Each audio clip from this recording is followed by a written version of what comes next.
Morning po mga kababayan, sir. This is John, the Filipino channel. Ang inyong pong lingkod. So today is February 5, 2026. At tayo ngayon ay papunta dyan yan sa may Conrad Manila Seaside Boulevard sa may MOA Complex, Barangay 76, Pasay. At dadalhin po natin yan sa may NAIA Terminal 3 sa barangay 183 Pasay po yan. Okay, NAIA Terminal 3. Nakalimutan ko yung anong barangay. 197 yata to. 183 to. 183. Oh, 187. Wala kasi yun. Hindi ko mapindot. Kasi siya na. Okay, so magbabalik po. Naghang yung ating cellphone. So magbabalik po tayo mamaya konti pag nakuha na po natin sila. Disclaimer lamang po. Ang content po natin ay kalsada at hindi ang passenger. Kaya nga naman sakasakali po na may marinig kayo mga pangalan ng lugar, pangalan ng tao, pangalan ng organizations, government or private man yan, ay wala pong kinalaman ng channel na ito. At wala pong pinapatungkulan. Lahat po ng pinag-uusapan dito ay pawang dito lamang po yan sa loob. At wala pong pinapatungkulan sa labas. Okay po, magbabalik po tayo mamaya unti pag nakuha na po natin sa dito na tayo. Education natin, yung promotion natin sa mga turismo natin sa Pilipinas. Ano po ang kapalit ng mga iaalisin? Sir, bago ko sagutin yan, nais kong ipaliwanag na yung Department of Chinese? Meron po kasi tayong dalawang Yes. component. So, una yung corporate fee. Ito yung para sa ating mga membro ng group. Diyan natin ilalagay ano pa yung mga inisyatibo ng DOT, mga programa, yung mga project. Meron po tayong the Philippines, ito naman yung mismo ng marketing. Ang audience po natin dito, yung mga turista. So, lahat po ng marketing materials natin ay nandiyan para sila ay ikayatin dito sa ating bansa. Ito go Skyway, right? Skyway. Tikman ang ating mga pagkain at i-earn ang kanilang sarili sa ating kultura. Kahit isang larawan po tinitiyak namin sa inyo ay wala pong larawan Secretary President. Nalagyan po ay certified. Malinaw po yung In 60 meters, turn left at the traffic light. Ayan, opo. Isa pa po, Sekado, ano po ang take ng DOT pagdating dun sa panukalan nung sa travel tax, yung pagkalit ng travel tax? Well, tayo, Sir Robert, we refer to the wisdom of the legislature dahil ito pong travel tax po ay pinukolekta ng infrastructure arm ng Department of Tourism, ang Tourism Infrastructure Enterprise Authority. So ito po ay infrastructure arm ng Department of Tourism. Ibig sabihin sila po ay tumutulong na buuin o itayo yung mga kinakailangan infrastructure na may kinalaman sa turismo.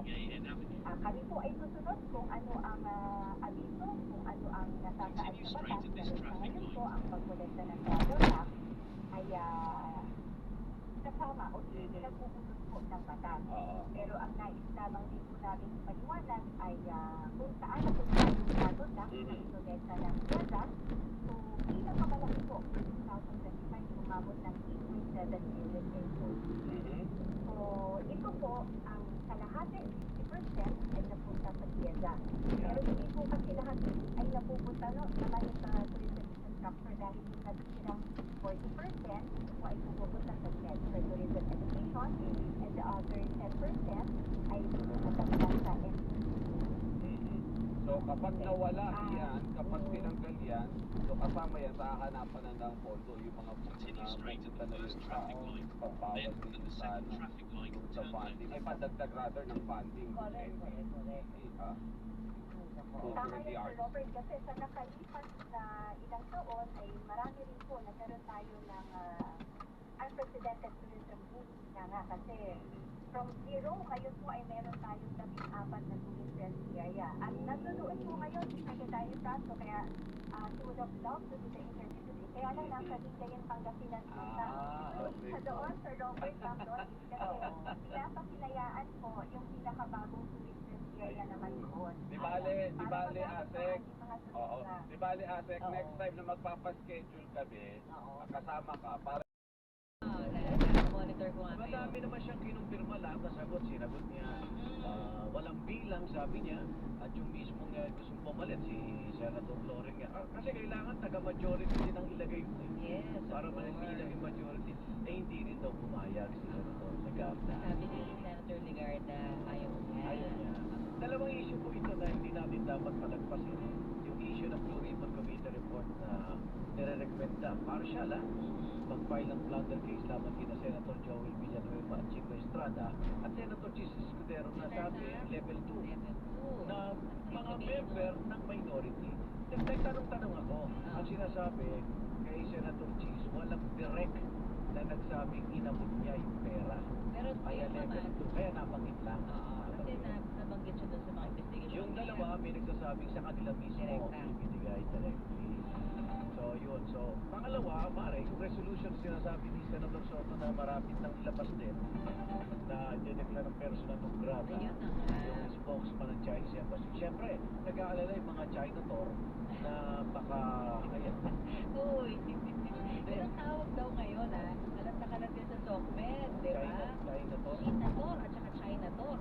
Chinator.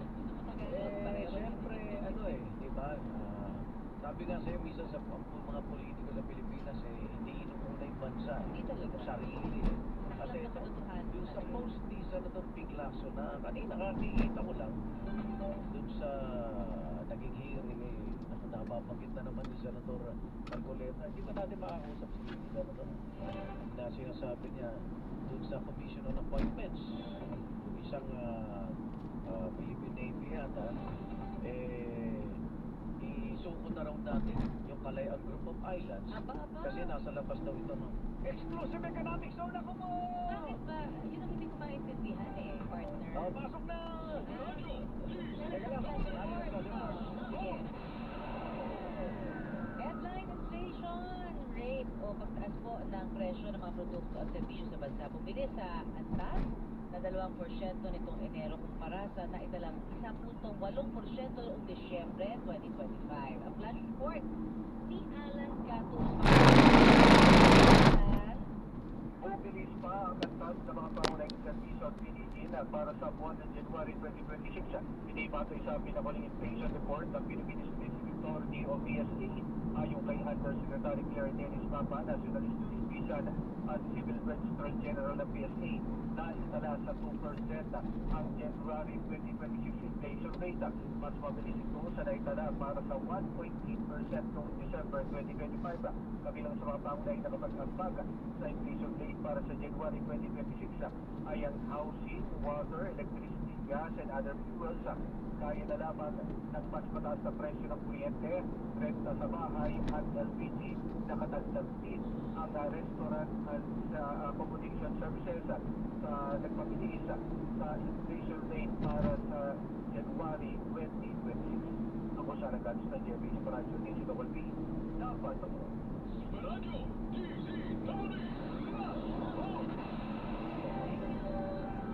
ibigay ba natin? Ay, naku. Parang yun na nga, ang bare minimum sa pagiging Pilipino, lalo na ikaw ipasweldo ng taong bayan, ay maging loyal ka sa Pilipinas. Sa kapwa mo Pinoy. Yun kalayaan. Di ba ang kalayaan Atin naman na. Kalayaan Oo. of Island. Kasi natin yung May tawag din kasi sila doon, partner. Pinangalala nila recently. Pero mas mangingibabaw po ang international law na kumikilala na atin ang kalayaan. Atin ang mabibigay mo pa. Kasi yun ang hindi ko maintindihan logiko. Ikaw ay Pilipino ba? Kasi Diba? At pasweldo ka ng bayan. ang premise niya ganito ba't pa tayo nagpapatayan yan? Ba? Wala naman namatay. Ang punto lang naman doon, diba, bakit ka naman din kasi parang ang dating kung ano yung gustong ipasabi ng China, yun ang dukat bibig mo. Dapat talaga hindi lang no work, no pay no? No salita. Hindi rin pang Pilipinas Ganun lang Malaking magsalita. bayan. Alas 9:07! Darito mo nating double B bagong-bagong Kapuso!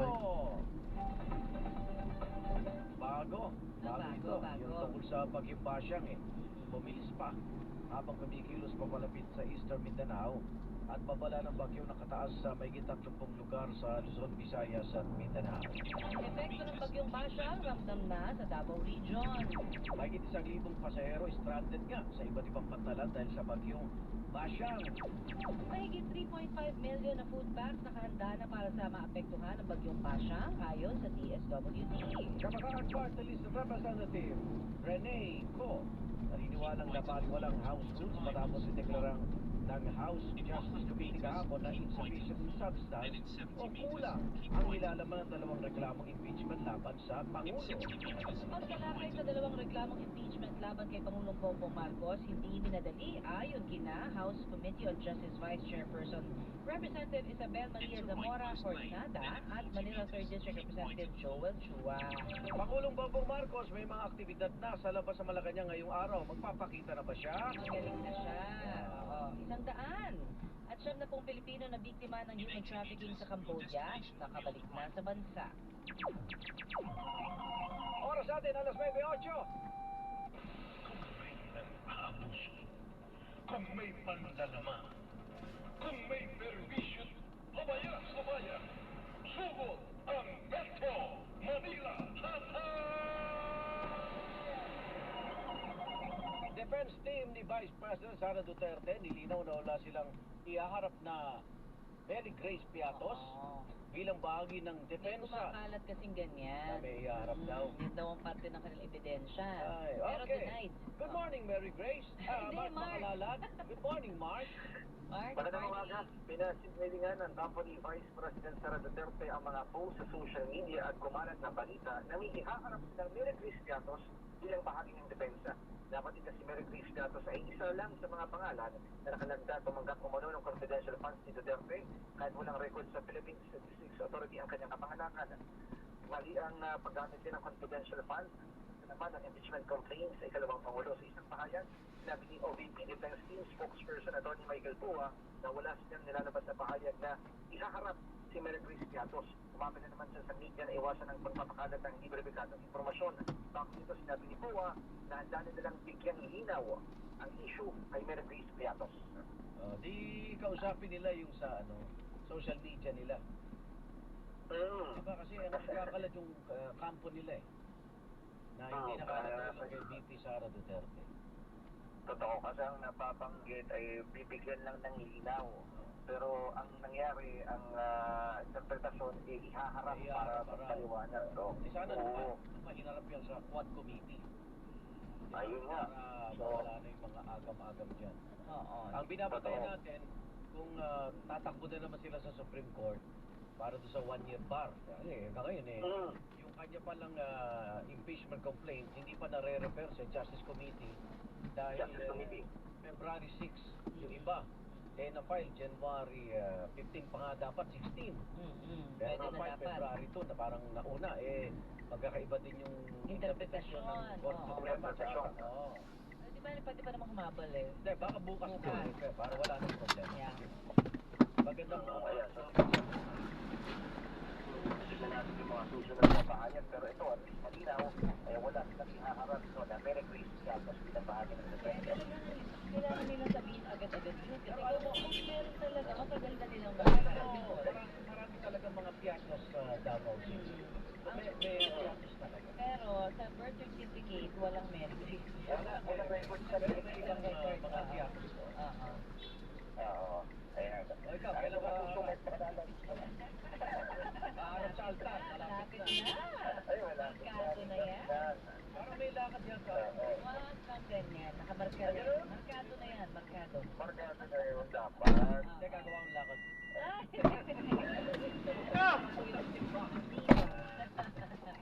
Yung papamanahan operation nila Ninong. Ayan. Ituloy mo. Pinaatras eh. Thank you, Mark Paklala. Walang yan. Si Alan Gatos. Oo nga, ang ganda nito. Ito yung Pinoy tradition, di ba? Yung bayanihan.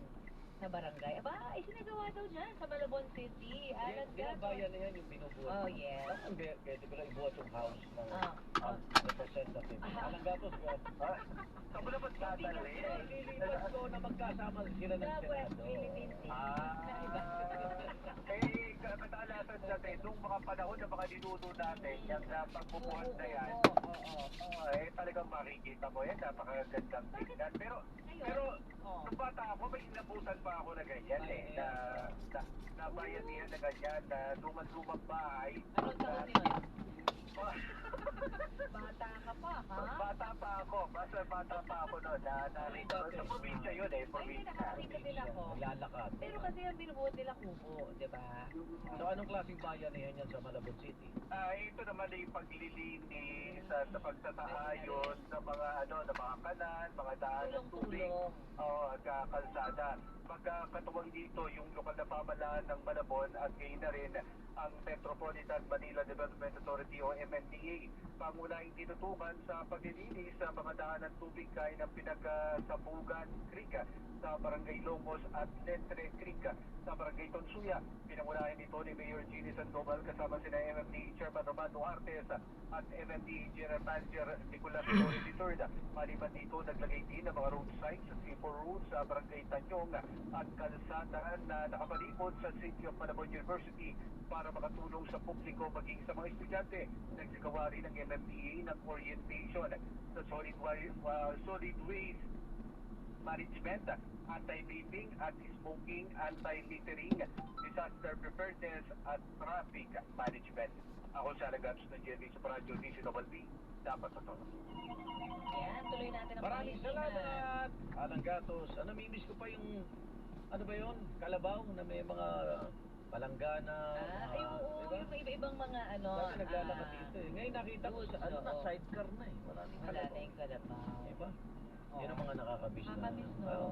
May binibenta doon yung yung duyan. Oo, duyan. Diba? Bumibili ako nung dati. Saratan, gawa Saratan. nakakamiss yung mga ganun simpleng buhay. Oo, tama. Eh ngayon, ang bayanihan ng mga korap, tulong-tulong sa pagkurakot ng mga pondo ng bayan. Tara, iangat natin yung House of Lies. Alas 9:14! Tunay sa Ayun, so na-drop na natin sila. Maraming salamat po sa panonood hanggang sa muli. Ingat. God bless. Paalam po muna. Pansamantala tayo ay gagawa na ng ibang video sa ating susunod na mission. Paalam po.